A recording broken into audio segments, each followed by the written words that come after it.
d'abord l'étudiant. Et pour cet intérêt, je le dis, nous devons mettre nos égos de côté.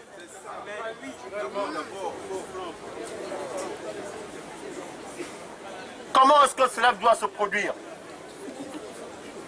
Comment? Si l'on redit le budget, comment est-ce que dans le cadre de la trêve, nous devons avoir un signe de confiance vraiment des autorités? Il s'agit d'une négociation, elle n'est pas simple. Nous, oui, nous sommes prêts à mettre de l'eau dans notre vin, mais eux aussi doivent faire la même chose. Il s'agit pour nous de dédiaboliser d'abord notre mouvement, de dédiaboliser la contestation estudiantine. Parce que pour eux, la priorité, c'est une année sensible, c'est une année électorale. Donc, par conséquent, le maître mot, c'est l'apaisement. Mais d'accord, le maître mot, c'est l'apaisement, mais quelle est la contrepartie? Quelle est la contrepartie? Si nous n'avons pas le minimum, si nous n'avons pas le minimum de la satisfaction de nos revendications.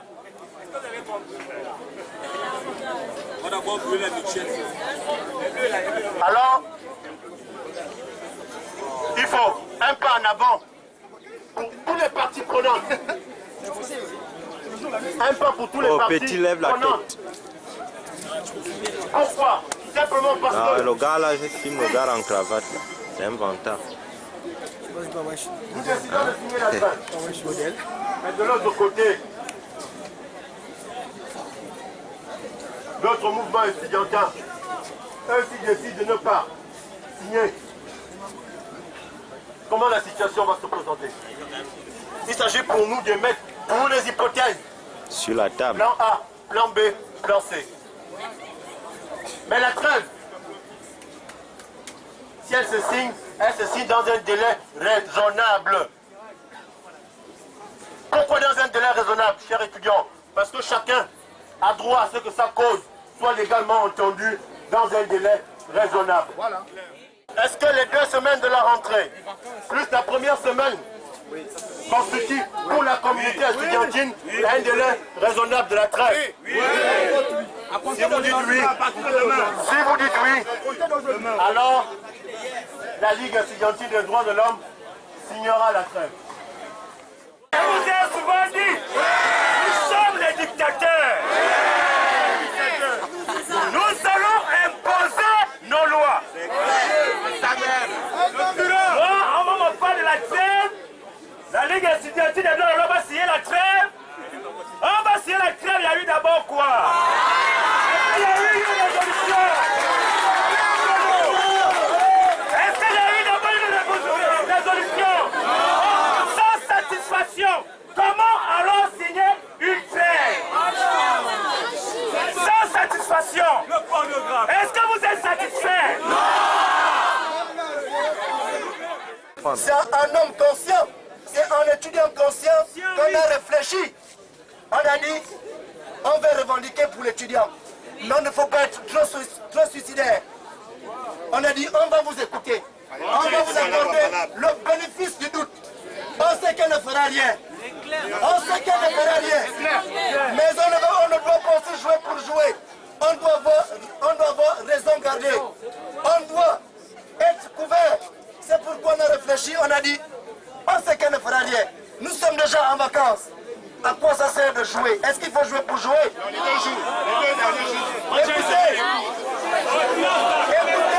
Écoutez. On dit, on va essayer de vous donner raison. On observe la trêve, mais pas pour longtemps. Elle a dit 1 an. On ne peut pas accepter ça quand même. On ne peut pas l'accepter. Alors nous on réfléchit. On nous dit, bon, vous êtes en vacances. Nous aussi nous sommes en vacances.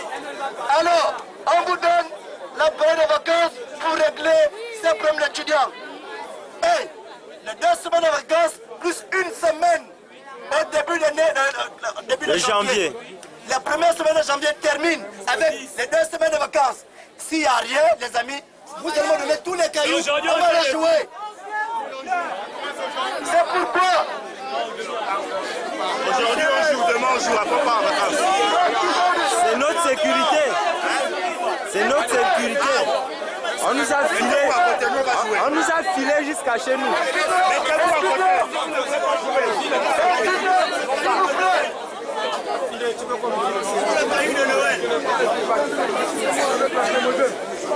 C'est vous qui constituez notre force. C'est vous qui constituez notre force. Si on nous arrête demain, rassurez-vous, vous allez peut-être bouler pendant 2, 3 jours, une semaine. Après, vous allez nous oublier en prison. C'est ce qui est sûr. Beaucoup sont inscrits aujourd'hui, ils sont oubliés. Même nous qui combattons, on les oublie parfois. Et demain, lorsque nous enfermons tout souvent, vous restez en train de revendiquer. Mais quelques semaines après, vous nous oubliez. Chers étudiants, c'est pourquoi je vous demande, partisans du jeu, posons nos armes pendant 3 semaines seulement. À partir de ce jour, vous allez jouer contre qui là maintenant aujourd'hui? Les devoirs se font là, il n'y a pas de devoirs jusqu'à nouvel ordre. Aujourd'hui et demain, il n'y a pas de devoirs. Aujourd'hui et demain, il n'y a pas de devoirs. Aujourd'hui et demain, pas de devoirs. S'il vous plaît, il y avait examen en 9 décembre. Écoutez, s'il vous plaît, écoutez. Il y avait examen en 9 décembre aujourd'hui, ça doit commencer aujourd'hui. Mais la nature a tout fait pour que cet examen soit renvoyé. Pas besoin qu'on se fatigue pour rien. La nature a travaillé, ils ont fermé eux-mêmes. C'est la nature. Nous, on doit se reposer, on doit se ressourcer. Chers partisans du jeu, qu'on dépose nos âmes pendant 3 semaines. Au-delà, à commencer, vous pouvez compter les jours. À partir de ce jour, 3 semaines après, si Madame la ministre ne fait rien, rassurez-vous, on ira. Hasta Victoria! Hasta Victoria! Hasta Victoria! Hasta la Victoria! Hasta la Victoria! Chers étudiants, aujourd'hui nous sommes à la 3e journée de négociation avec Madame le ministre de l'Enseignement supérieur. 3e journée de négociation. On a commencé vendredi. Elle est arrivée hier pendant qu'on jouait. On a joué. On a discuté de 16h à 24h parce qu'il fallait trouver une solution à ce problème. L'on pense que nous sommes là parce que nous sommes des casseurs. L'étudiant n'est pas un casseur, l'étudiant était responsable. En 2012, pendant qu'on jouait, d'accord, le ministre Mundunga disait la même chose que nous étions des casseurs. Pendant qu'on négociait, on a fait preuve de patriotisme en disant à M. Mundunga, parce que nous sommes en CAN, la CAN va se faire organiser dans le pays et que nous sommes en grève pendant la CAN, nous allons devoir succéder le mouvement pour laisser le temps de la CAN. Quand la CAN est finie, nous sommes revenus à l'université pour le mouvement. C'était juste 2 semaines pour la CAN.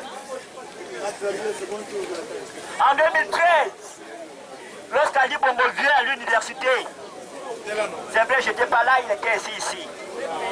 On lui a donné un délai pour résoudre les problèmes de l'université. Il n'a pas respecté le délai. L'étudiant conscient est resté dans sa parole. Après le manque de respect de ce délai, l'étudiant conscient a continué sa route.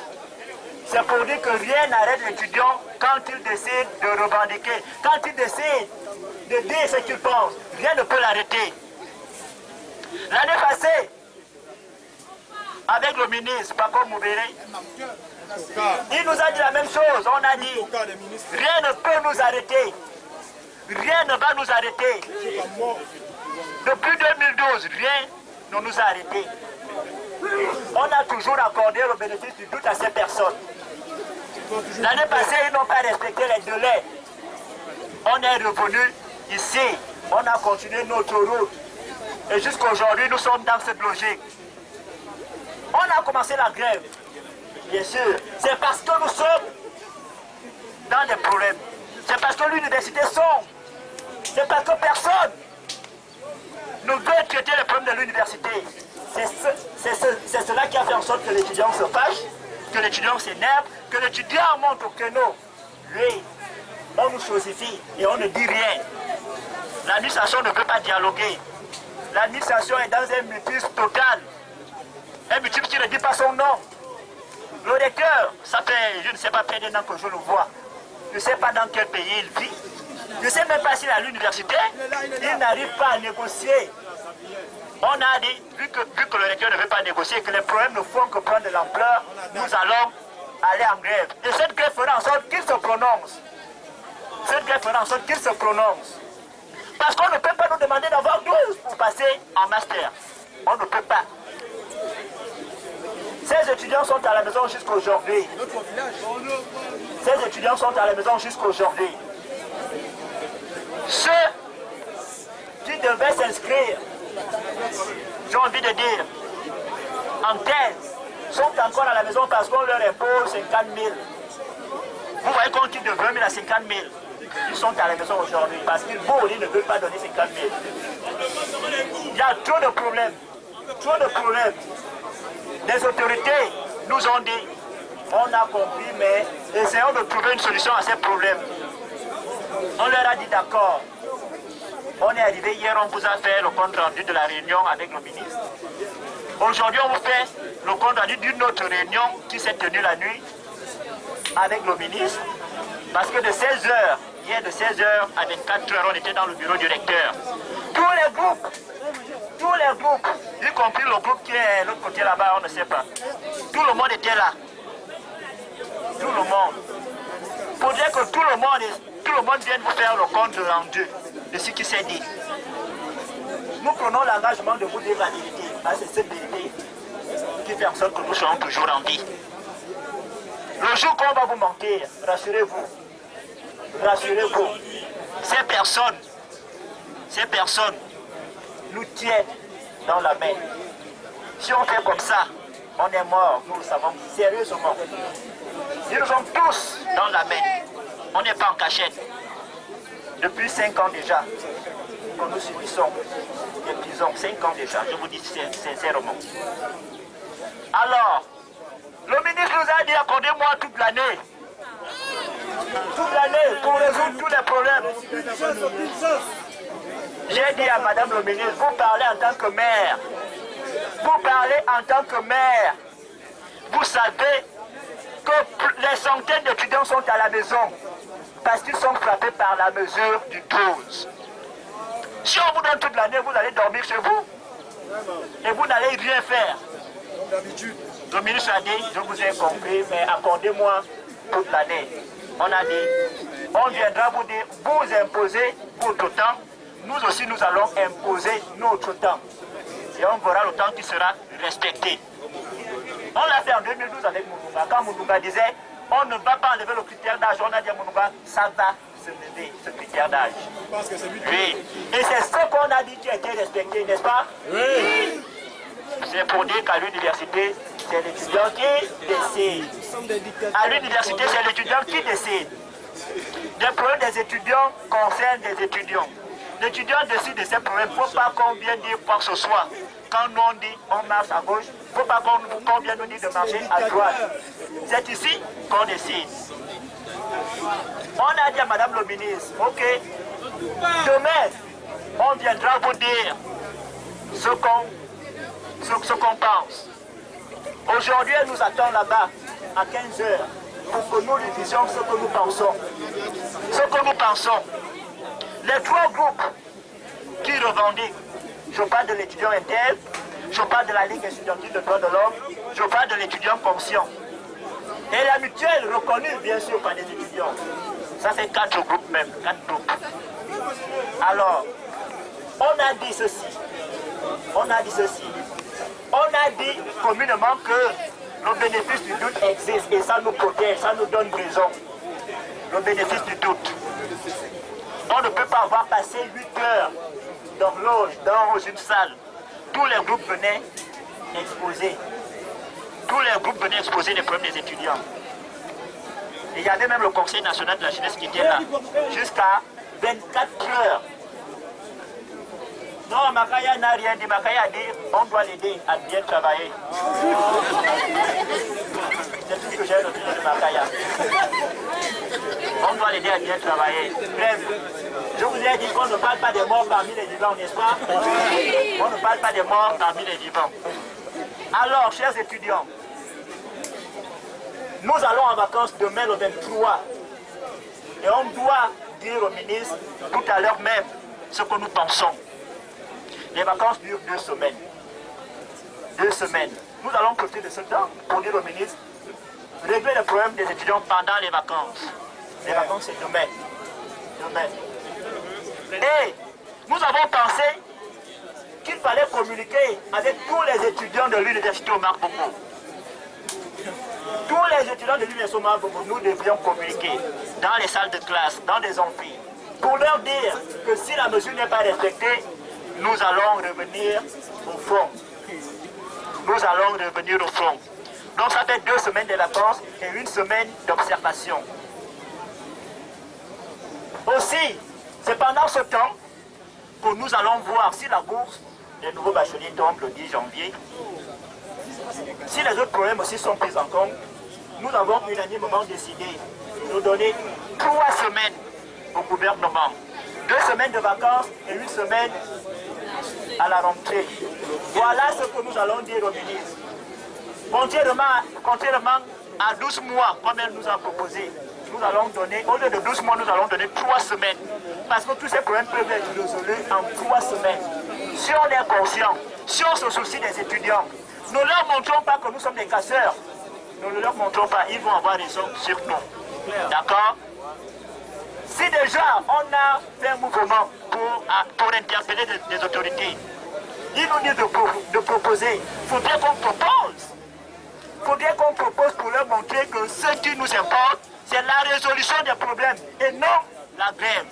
La grève, c'est le dernier recours. C'est quand on ne nous écoute pas qu'on monte au créneau. Ça a toujours été comme ça. Amen.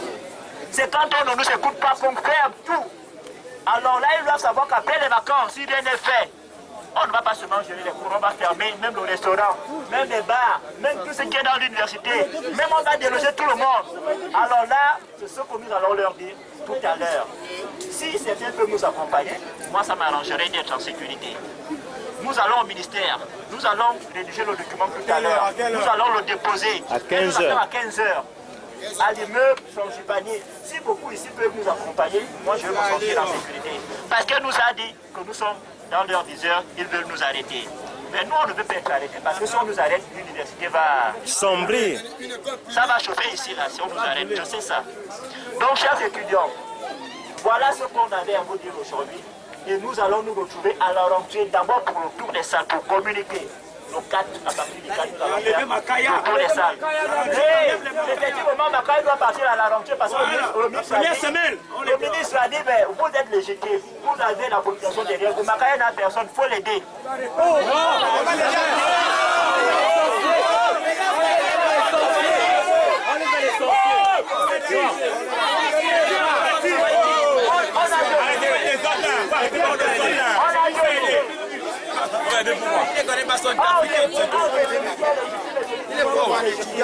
Vous préférez qui?